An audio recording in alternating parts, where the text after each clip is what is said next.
Eu sou Samuel Pessoa, eu tenho 56 anos, sou nascido e criado em São Paulo. Eu sou bacharel em Física, estudei no Instituto de Física da Universidade de São Paulo, IFUSP, entre 1980 e 84. Acho que eu entrei em 81, acho que eu sou da turma de 81. Eu fiz até um mestrado em Física, defendi minha dissertação de mestrado em dezembro de 87 e, simultaneamente, no meio do curso de mestrado, eu fiz uma transição profissional para fazer um doutoramento, uma pós-graduação em economia. Então, no Brasil tem um processo muito democrático, muito aberto de pessoas entrarem na profissão de economista, que é via um exame, que é o exame da ANPEC, que é o exame organizado pela Associação dos Centros de Pós-Graduação em Economia. O exame tem todo mês de outubro. O único requerimento desse exame é um curso superior, é um título superior, não importa qual formação. E comecei a cursar doutorado em Economia na FEA USP, defendi meu doutorado em 94. Em minha vida profissional tive uma longa carreira acadêmica, eu fui professor concursado no Instituto de Economia da Unicamp, depois fui professor concursado do Departamento de Economia da Faculdade de Economia da USP, fui professor durante 10 anos da Escola de Pós-Graduação da Fundação Getúlio Vargas no Rio de Janeiro, e hoje eu trabalho no Instituto de Economia, no Instituto Brasileiro de Economia da Fundação Getúlio Vargas.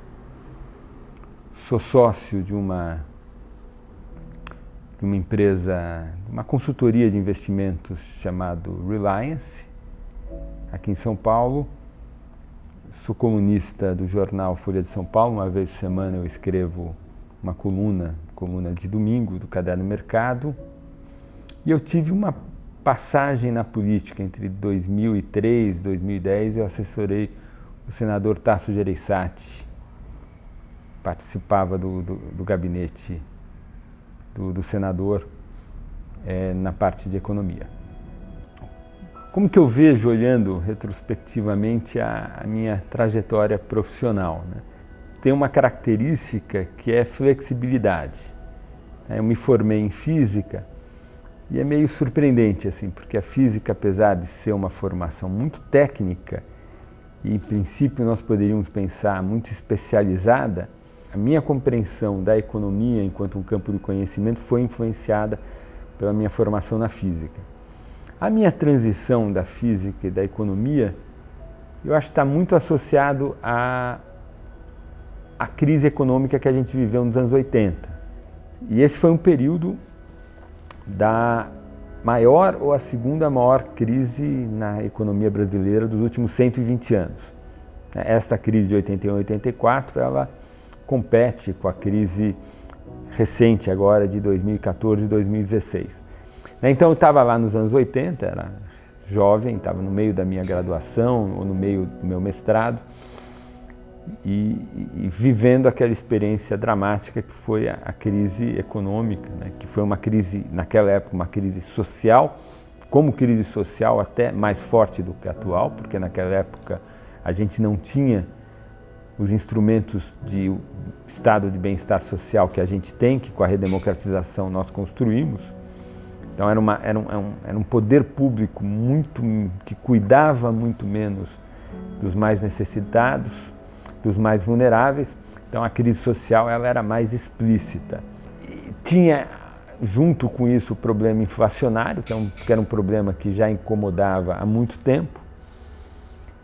Então eu percebi que se eu fosse ser pesquisador, que era o que eu estava virando, né, terminando o mestrado em Física, que para mim a sociedade era um objeto de pesquisa mais interessante, principalmente vivendo num país tão complexo e uma sociedade tão diversa e cheia de problemas como a brasileira. E aí eu resolvi passar a me formar como cientista social e achei que a economia era a porta de entrada ideal para uma pessoa com a minha formação nas ciências sociais.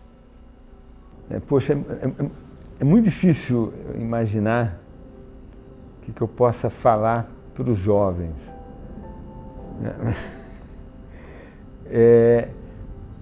Mas eu acho que não tem muita... Quer dizer, por outro lado, quando a gente fala desses tipos de coisa, né, olha uma vida profissional que não é tão longa assim, mas também já deixou de ser curta, retrospectivamente, é difícil a gente não falar um monte de obviedades, né?